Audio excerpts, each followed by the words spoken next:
Yeah. So Mr. Bongos is the one who arranged me to go and meet him in the first place. So every morning when he was in my apartment, he would drive and go and sit with them, sit with him there. Then if I'm not doing anything, I'll come and join them sometimes. Sometimes I will leave both of them there together and go do whatever I need to do. So is it the case that the late Mr. Mbongozi was a kind of a chaperone to former Minister Cele, picked him up, brought him there, was a kind of a companion to him? Yeah, he was, because at some point I remember they borrowed my car to drop him off at the airport. So he was now and then, when he's this side, most of the times he was with him. Yeah, yeah. So just come back to the cash. So your colleague, the director of the company now, how was this money transported and brought to your apartment? We walked. You walked? Yes. From your apartment to the bank? Yes. So is it within walking distance? Yes. Did she walk alone or were you with her?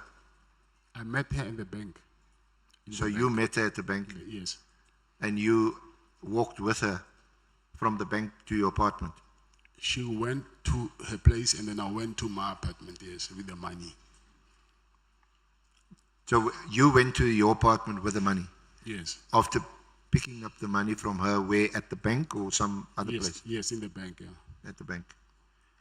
And were you accompanied from the bank to your apartment with such a huge amount of money? No, I was not accompanied.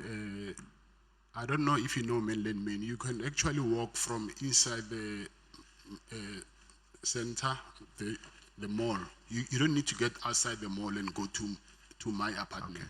So you can just walk right inside and go upstairs with the elevator to the penthouse. So you don't need to get outside. Okay.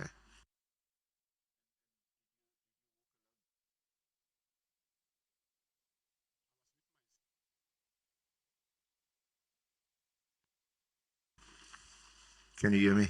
Yeah, I can hear you. Thank you. Did you walk alone? I'm saying from the bank, I was with my sister, and then she went to her place, and then I went to the apartment. Okay. And I know you have your own personal VIP protection services company, but that was a huge amount of money to walk with. Was it in a bag, in a suitcase, in a Woolies bag, in some paper bag? How did you move that kind of money? Yes, it was inside the Woolworths shopping bag. Okay. So they have other uses? Yes, they do. So, okay.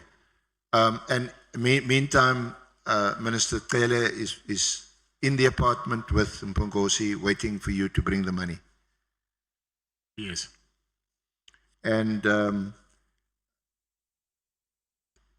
that was the first occasion.